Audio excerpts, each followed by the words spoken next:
Number 6. Gene Gene and the Panda Patrol is a 1994 animated TV series created by Beijing Golden Panda Animation Company and dubbed and produced by Saban Entertainment. It follows the exploits of Gene Gene is a panda living in Pandaland. His home ends up destroyed by Grimster, a henchman of the evil Dr. Mania. Dr. Mania plans to regress the Earth back to its primitive times before humans had developed over parts of nature. Now Gene Gene travels to stop the plot of Dr. Maniac, find the new Pandaland, and even save some endangered species along the way.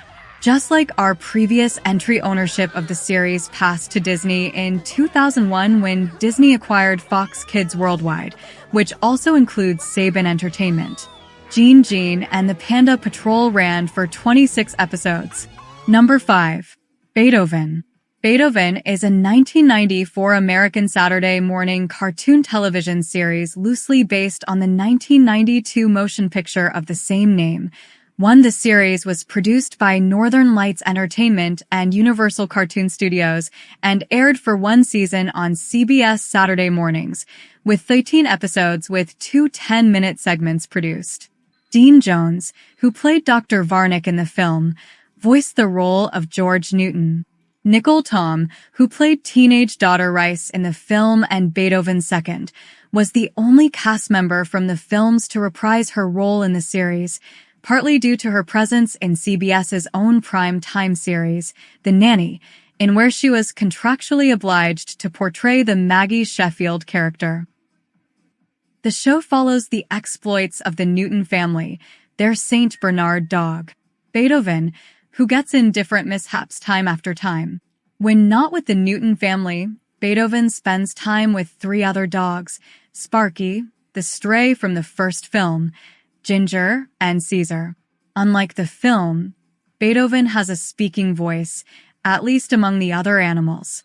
The same plot was used in another animated series, Free Willy, where the main character also could talk.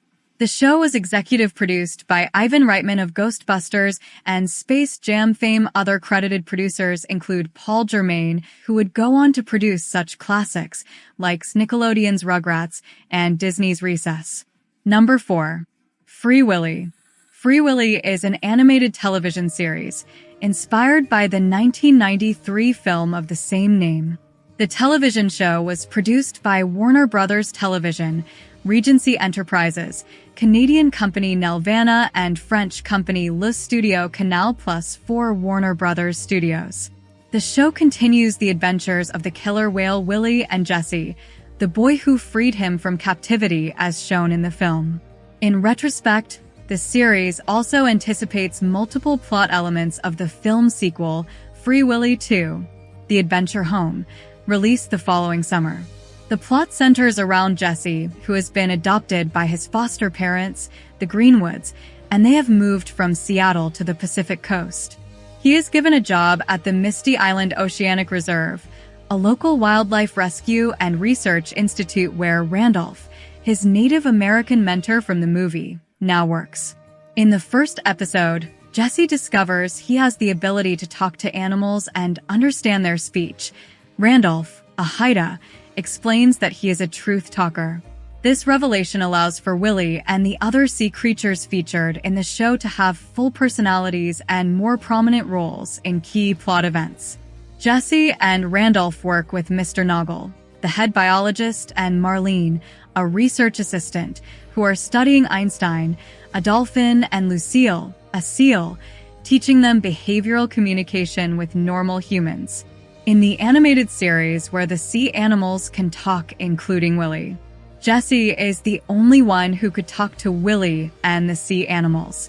The main villain of the series, similar in personality to Captain Ahab, is a cyborg called the Machine who holds Willy responsible for his loss of an arm and part of his face. It was initially implied that Willy had bitten them off, but a flashback revealed that his submarine was destroyed upon encountering Willy, hurling him into another ship's screw propeller. His appearance recalls Locutus of Borg and the Phantom of the Opera. When not using his new submarine to create environmental havoc, he dons a mask and glove, perhaps a nod to the contributions of Michael Jackson to the films, for disguise and continues to run an oil company under his former identity, Rockland Stone. Number 3. Conan and the Young Warriors. Conan and the Young Warriors is a 1994 American television animated series produced by Sunbow Entertainment, a company that started out producing animated commercials for G.I. Joe. The show aired on CBS as a sequel to the popular animated series Conan the Adventurer, but featuring a different set of characters, besides Conan. With Rathamon vanquished and his family returned to life from living stone, Conan thought that his questing had finished. However, now he has to train and protect the Chosen Ones, a trio of new young warriors who are in possession of magical star stones, until the time comes in which they are destined to rule over Hyboria. Aside from Conan's character design, which is identical to the one in Conan the Adventurer, this series has a few small links to its predecessor. Occasionally, a trumpet line piece of background music mirroring the theme to Conan the Adventurer is used. At one point, a character uses Zulu's trademark sign of Jebel Sag to summon animals to help them. Conan once seeks out a wizard he claims Grey Wolf of Xanthus told him about. He also mentions that he once knew a firebird and jokingly claims that he ate him. The fact that Conan's sword is made of metal from the stars is mentioned several times, a reference to the original series in which a major theme was that Conan's sword was made of a magical star metal. The cartoon at its time felt dumbed down. Conan seemed less savage and more inclined to put across strong morals, which lead to the show being pretty much a snore fest with its younger viewers. It lasted only for one season of 13 episodes. Number 2. Problem Child. Problem Child is an animated television series co-produced by Universal Cartoon Studios, Dokkan Films Productions for Season 1 and Lacewood Productions for Season 2, and based on the Problem Child films. The series was first premiered on USA Network, part of USA Cartoon Express block. A significant feature has the late Gilbert Gottfried, who you may also know as the voice of Iago in Disney's Aladdin franchise, reprising his role of Igor Peabody from the films. This makes him the only actor in every film in the series and the cartoon. The cartoon follows the exploits of 10-year-old Junior, continues his not-so-evil adventures with his father, Little Ben Healy, who is now a police officer, and his new friend, Cindy in Tow Valley.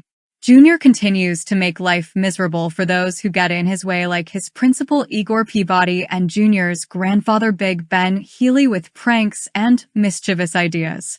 The show ran from October 31st, 1993 until the final episodes airing in December 4th, 1994. Number 1. The Head. The Head is an American science fiction adult animated television series created for MTV. By Celebrity Deathmatch creator Eric Fogel, The Head is the story of Jim, a trade school student in New York City who awakens one morning to find that his cranium has enlarged to mammoth proportions. A week later, out bursts Roy, a little purple alien with an odd sense of humor who has taken up residence in Jim's head. Roy needed a place to stay to adapt to the Earth's environment while on a mission to save the world from a power-hungry alien named Gork. Roy explains that there are two races of symbiotic aliens, his own, which is mutualistic, and Gork's, which is parasitic. Aiding Jim and Roy are Jim's girlfriend, Madeline, his personal physician, Dr. Richard Axel, and a group of human anomalies. The group consists of Ray, a landscaper who has a lawnmower blade lodged in his skull, Mona, a beautiful young woman with a short tail, Ivan, a Russian who has a mouth in his chest, Raquel, who has an enormous nose and buck teeth which give her a slightly rat-like appearance, Earl, who has a fishbowl in his mouth, Chin, a long-limbed former freak show performer from China, and the annoyingly normal head of the group, Shane Blackman.